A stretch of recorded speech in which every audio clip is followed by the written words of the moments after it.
Admiral Kim Hyun-woo pressed his palm against the cold metal wall of Sanctuary Prime's command center. The massive space station, carved from the hollow remains of a dead asteroid, had been humanity's secret home for 20 long years. Through the thick viewport, he could see the endless black of space dotted with distant stars. Each point of light reminded him of what they had lost.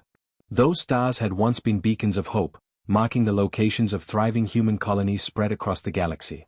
New Seoul, with its floating cities and millions of families. Titan Station, where the best scientists worked on peaceful research. The mining worlds of the Outer Rim, where hardworking people built new lives among the stars. All gone now. All reduced to floating debris and bitter memories. The Zephyrian Collective had come without warning 20 years ago. Their massive ships had appeared in human space like dark angels of death. There had been no demands, no ultimatums, no chance for surrender. The aliens had simply begun systematically destroying every human settlement they could find. World after world fell silent as the Collective's weapons turned cities into glass and people into ash. Hyun-woo closed his eyes and could still hear the final transmissions from the dying colonies.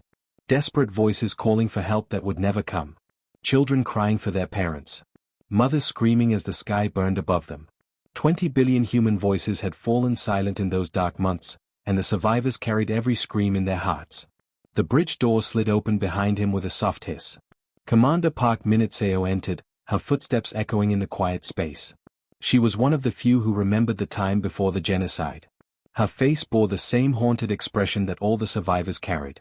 The neural implants that had allowed them to witness the destruction of their worlds in real time had left scars that would never fully heal. "Admiral," she said, her voice steady despite the tension he could hear underneath. "We have a situation. Long-range sensors have detected a single ship approaching our position. It's broadcasting Zephyrian identification codes." Hyun-woo turned from the viewport, his weathered face hardening. After 20 years of hiding, of building, of preparing, the aliens had found them. But something was wrong with this picture. Why would they send just one ship? "What type of vessel?" he asked. "That's the strange part, sir. It's not a warship. Sensor readings indicate it's a diplomatic transport. Minimal weapons, standard shields. They're transmitting on all frequencies, requesting permission to approach for peaceful negotiations." The Admiral's hands clenched into fists. Peaceful negotiations. The words tasted like poison in his mind. Where had their desire for peace been when human children were running through burning streets? Where was their diplomacy when entire families were vaporized in their homes? Captain Lee Dong-minute looked up from his tactical station across the bridge. His young face was marked by the same anger that burned in all their hearts. He had been just a teenager when the genocide began, watching helplessly as his family died on New Seoul. The orbital bombardment platforms had turned his homeworld into a molten wasteland in less than 6 hours. "Sir, should we destroy them before they get any closer?" Lee asked. His fingers were already moving across his weapon controls, ready to turn the alien ship into expanding plasma. "No," Hyun-woo said quietly. "Let them come close enough to see what they're dealing with. I want them to understand what 20 years of human anger looks like." The bridge crew began their preparations with the smooth efficiency of people who had drilled for this moment countless times. Sanctuary Prime might look like a simple asteroid from the outside, but its rocky shell hid the most advanced military installation humanity had ever built. Hidden weapon ports opened along the station's surface. Shield generators hummed to life. Fighter squadrons and concealed bays warmed their engines. Commander Park moved to her station and began coordinating with the human fleet scattered throughout the system. For 2 decades, they had built ships designed for one purpose: the complete destruction of the Zephyrian Collective. Every weapon system had been tested against captured alien technology. Every tactical plan had been crafted to exploit known weaknesses in their defenses. This was not going to be a fair fight. "All strike groups are reporting ready status," Park announced. "Operation Nemesis protocols are now active.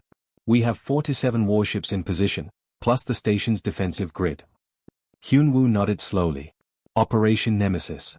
They had chosen the name carefully.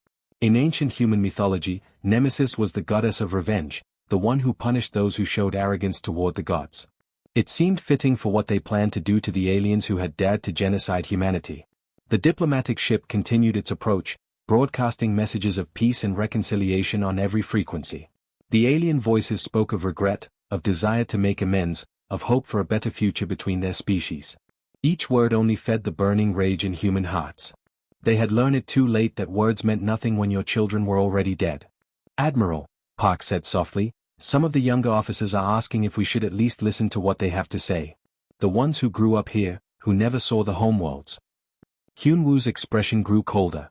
The younger generation, born in exile or too young to remember the genocide clearly, sometimes spoke of forgiveness. They dreamed of rebuilding human civilization through peace and cooperation. They had not stood on burning worlds watching their families die.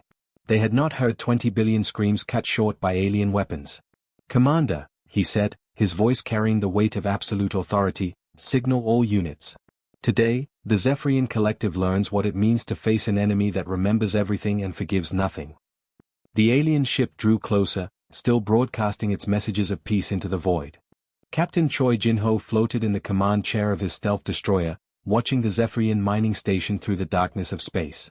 The alien facility hung motionless against the stars, its lights twinkling like a small city. Workers moved between the docking bays, loading ships with precious metals that would never reach their destination. "Weapon systems are charged and ready," reported his weapons officer, Lieutenant Kim Tae-young. The young man's voice was steady, but Jin-ho could see the tension in his shoulders. This was only their third strike mission since Operation Nemesis began, and the crew was still getting used to their new role as hunters instead of hunted. "Target their main power core," Jin-ho ordered quietly. "Full drain sequence." The new weapon was humanity's greatest achievement of the past 20 years. Instead of explosions and fire, it simply reached out with invisible fingers and pulled every bit of energy from its target. Lights died. Computers shut down. Life support systems stopped working. The aliens inside would have perhaps 10 minutes of emergency air before the darkness claimed them completely. Jin-ho had watched his sister die through a video transmission from her research station. The Zephyrians had given her colony exactly 12 minutes to evacuate before they began bombing. Most of the researchers had been underground when the attack started. They never had a chance to reach the escape pods. Jin-ho had listened to her final words as the ceiling collapsed around her laboratory.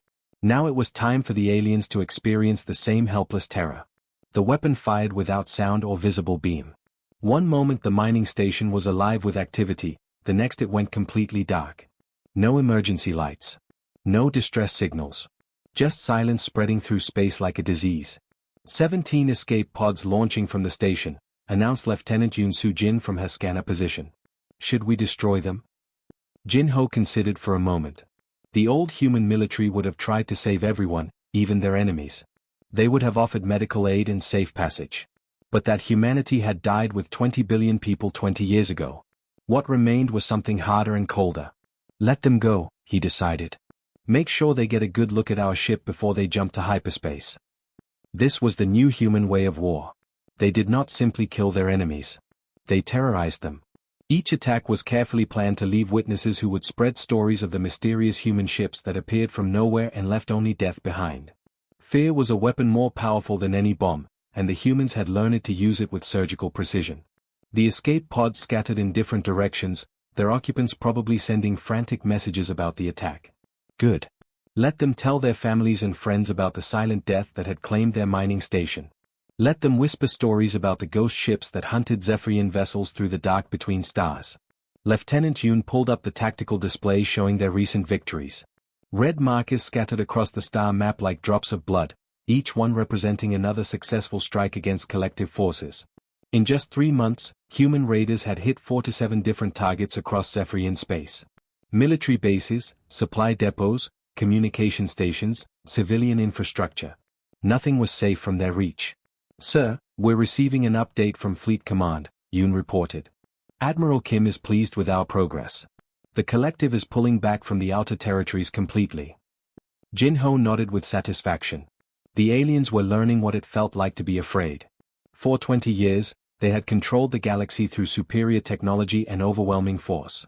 They had believed themselves untouchable, safe in their assumption that the scattered human survivors posed no real threat. They had been wrong. The human survivors had spent 2 decades studying every piece of Zephyrian technology they could find. They had analyzed the aliens' military tactics, learned their weaknesses, discovered their blind spots. Most importantly, they had built ships designed specifically to hunt and kill collective vessels. Every weapon, every defense system, every sensor array had been crafted with one goal in mind: the complete destruction of the species that had tried to exterminate humanity. Where to next? Captain? Asked Kim from his weapon station. Jin-Ho studied the star chart, looking for their next target. The collective had several important supply routes that fed their core worlds. If humans could cut those lifelines, they could force the aliens to come out and fight in open battle. That was when Operation Nemesis would enter its final phase. Set course for the Kepler Junction, he ordered. Intelligence reports a major convoy will be passing through in 18 hours. Military escort and civilian transports. The bridge crew began preparing for hyperspace jump with practiced efficiency. Jin-Ho watched the dead mining station growing smaller in their rear displays. Soon it would be discovered by other collective forces. They would find the station completely drained of power, its crew suffocated in the darkness. Another mystery for them to puzzle over. Another reason to fear the shadows between stars. His sister had been working on new agricultural techniques when she died. Her research might have fed millions of people across human space. Instead, she had become just another number in the collective's genocide. But her death, like all the others, would not be forgotten. Every human who had died in the Great Burning would be avenged before Operation Nemesis was complete. The stars shifted as they entered hyperspace, carrying them toward their next target. Somewhere in the distance, Zephyrian families were sleeping peacefully, unaware that humanity's children were coming home at last. Commander Song Mi Young stood on the bridge of her destroyer, staring at the screen that showed 43 transport ships floating helplessly in space. Each ship carried thousands of Zephyrian families running from the advancing human fleet. Children, elderly aliens, workers who had never held weapons in their lives. All of them waiting to die. Her weapons officer, Lieutenant Park Jun-Ho, looked up from his station with worried eyes. The targeting computers are locked on. We can destroy the entire convoy with one salvo. Mi Young's hand trembled as she reached toward the firing control. The red button seemed to glow under the bridge lights, waiting for her touch.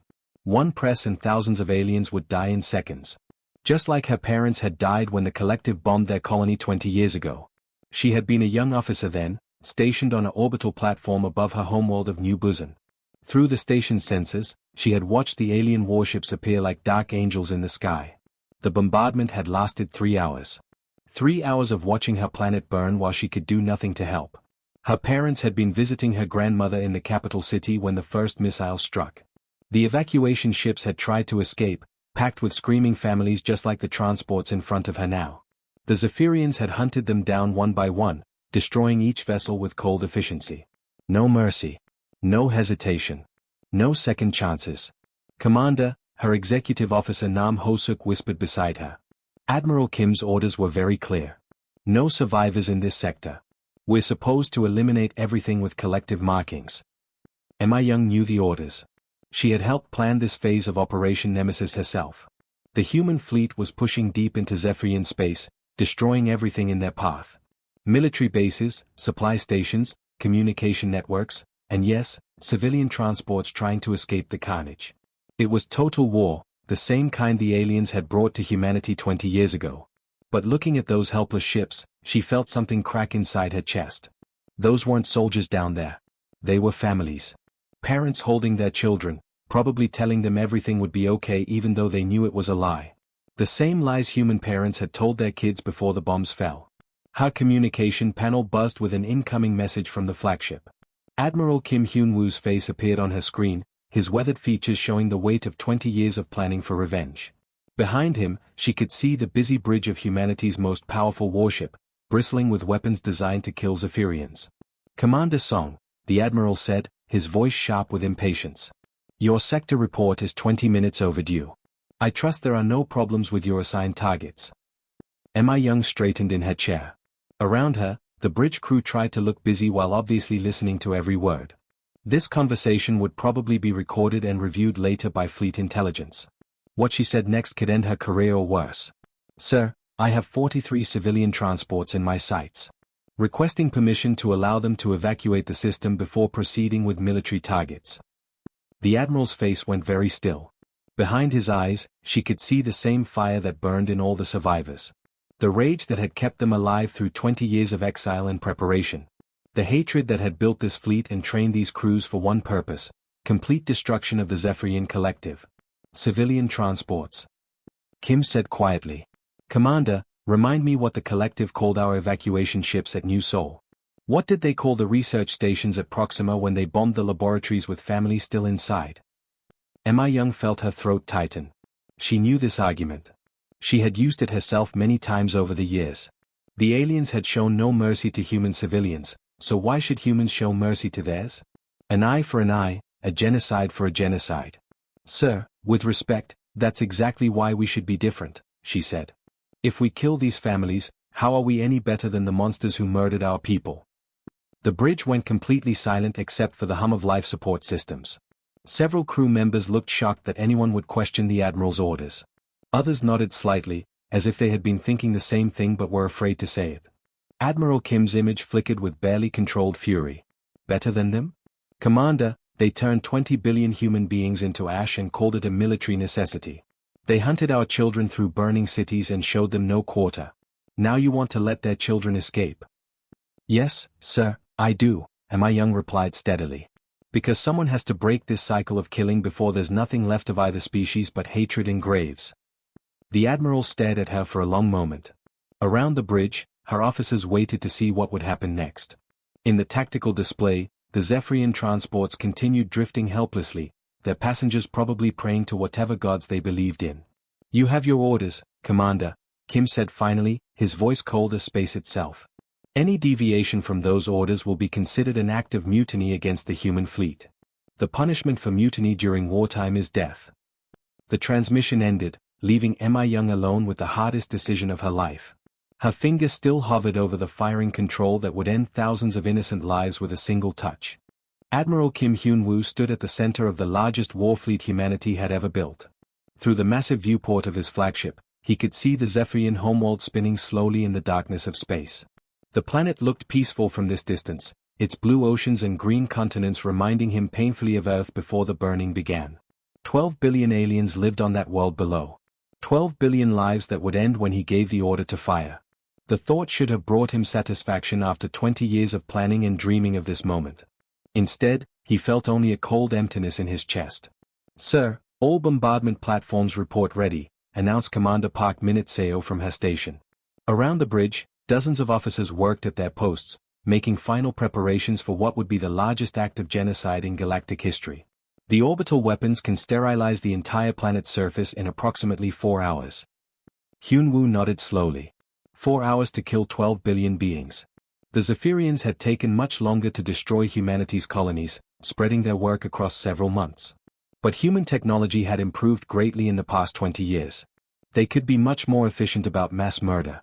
The tactical display showed the positions of over 300 human warships surrounding the alien homeworld. Each vessel carried enough firepower to crack a moon. Together, they could turn the planet below into a ball of molten rock within minutes. No one would escape. No one would survive to remember what the collective had once been. A priority signal chimed on the communication console. The main screen flickered to life, showing the face of an alien that Hyun-woo recognized from intelligence files. High Counselor Veltar, Supreme Leader of the Zephyrian Collective. The creature's normally proud features looked haggard and desperate. Admiral Kim, the alien's words came through the translation system in perfect human language. I am transmitting on all frequencies to ensure you receive this message. I offer the complete and total surrender of the Zephyrian Collective. Murmurs of surprise rippled across the bridge. Several officers looked to Hyun-woo for guidance, but he remained silent, studying the alien leader's face for signs of deception. Our military forces will stand down immediately, Veltar continued. Our colonies will submit to human authority without resistance. Our technology, our resources, our entire civilization will be placed under your control. I ask only that you spare the civilians on our homeworld.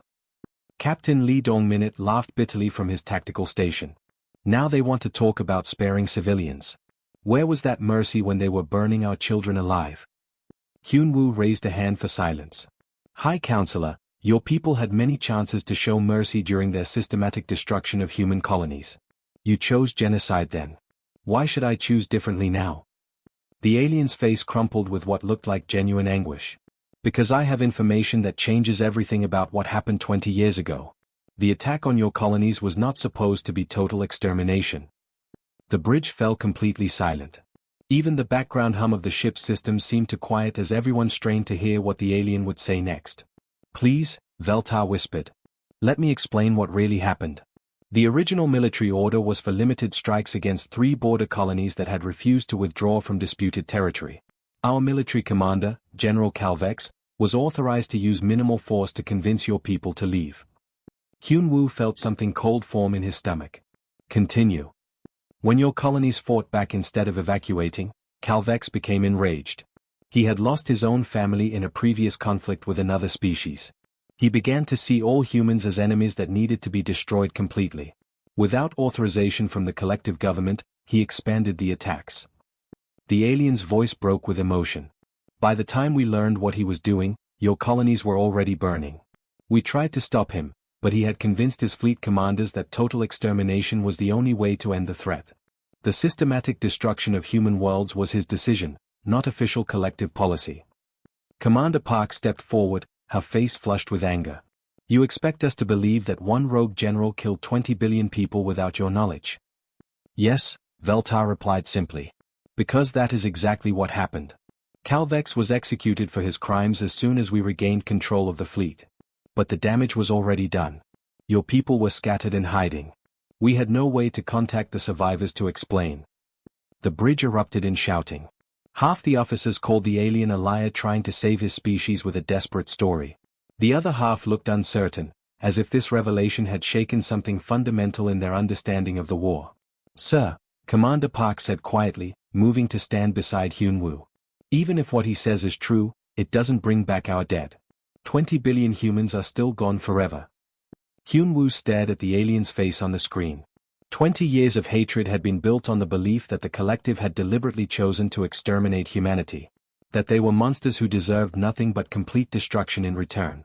But if this was true, if it had all been the work of one mad general, does it matter? He asked quietly. Does the reason matter when we're standing here ready to murder 12 billion innocents in revenge? Below them, the Zephyrian homeworld continued its slow rotation, unaware that its fate hung in the balance of one human's decision. Admiral Kim Hyun-woo stood alone at the center of his flagship's bridge, feeling the weight of 12 billion lives pressing down on his shoulders. The Zephyrian homeworld hung in space before him like a beautiful blue marble, completely unaware that humanity's entire fleet surrounded it with enough firepower to crack the planet in half. He closed his eyes and immediately saw the faces that had haunted him for 20 years. His wife Minatae, laughing as she tended their garden on New Busan. His twin daughters So-young and So-minute, only 8 years old when the bombardment began. He had been away on military duty when the collective ships appeared in the sky above his homeworld. By the time he received the emergency transmission, his family was already gone, vaporized along with 3 billion other humans in the first hour of attack. The rage had kept him alive through the dark years that followed. Rage at the aliens who had murdered his children. Rage at himself for not being there to protect them. That burning anger had driven him to build this fleet, to train these soldiers, to plan this moment of ultimate revenge for 20 long years. But now, standing on the edge of completing that revenge, he felt something he had not expected. Doubt. Sir, Commander Park Minute-seo whispered beside him. Her voice was tight with tension. Around the bridge, dozens of officers waited for the order that would end the Zephyrian species forever. The fleet is ready. All bombardment platforms are in position. We can begin the attack on your command. Hyun-woo opened his eyes and looked at his crew. These were good people, survivors who had lost everything just as he had. Some had been children during the genocide, growing up in the hidden asteroid bases where humanity had rebuilt itself. Others were veterans who remembered the burning worlds and the screaming refugees. All of them trusted him to make the right choice. But what was the right choice? On the main screen, High Counselor Veltar still waited for his answer. The alien leader's desperate face showed a mixture of hope and terror as he watched the human fleet prepare to destroy his species. His revelation about the rogue general who had caused the genocide had shaken something deep inside Hyun-woo's certainty. Admiral, Captain Lee Dong-minute called out from his station. Sir, with respect, we can't let them escape justice. My entire family died on New Seoul. Every person in this fleet has lost someone to these monsters. If we don't finish this now, their deaths will mean nothing. Murmurs of agreement rippled across the bridge. Many officers nodded, their faces hard with the same anger that had driven them all these years. They had come so far, sacrificed so much, planned for so long. How could they stop now when victory was within their grasp? Hyun-woo looked down at the firing control panel. One touch of the red button would send the signal to every ship in the fleet. Within minutes, the planet below would be nothing but molten rock floating in space. 12 billion aliens would die in flames, just as 20 billion humans had died before them. Perfect balance. Perfect justice. But would it really be justice, or just more murder? He thought about his daughters again. So Young had wanted to be a teacher when she grew up. So Minute had dreamed of becoming a doctor to help sick people.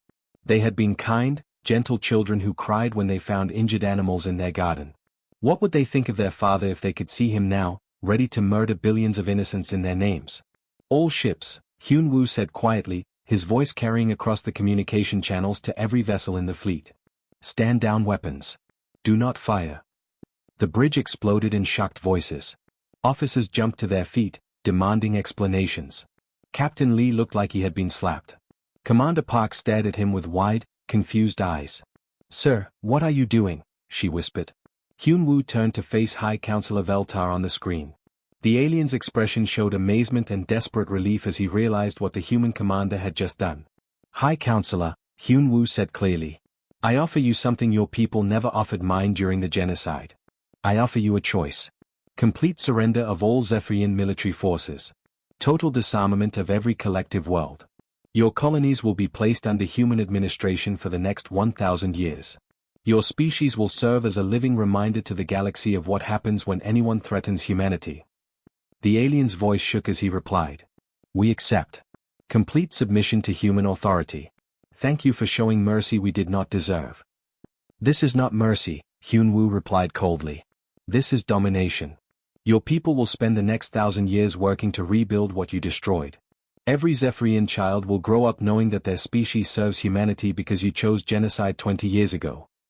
Around the bridge, his officers looked stunned. Some appeared relieved that they would not have to become mass murderers. Others looked angry, as if they had been cheated of their rightful revenge. Captain Lee stepped forward, his young face twisted with fury. Sir, this is wrong. They killed our families. They deserve to die. Yes, they do, Hyun-woo agreed quietly. But if we kill them all, we become exactly what they were. Genocidal monsters who solve problems by murdering entire species. Is that what we want humanity to become? The bridge fell silent except for the hum of machinery. Below them, the Zephyrian homeworld continued spinning peacefully, its population unaware that they had just been saved by the mercy of their former enemies. Hyun-woo looked out at the stars and thought of his daughters one last time. Perhaps this choice would have made them proud.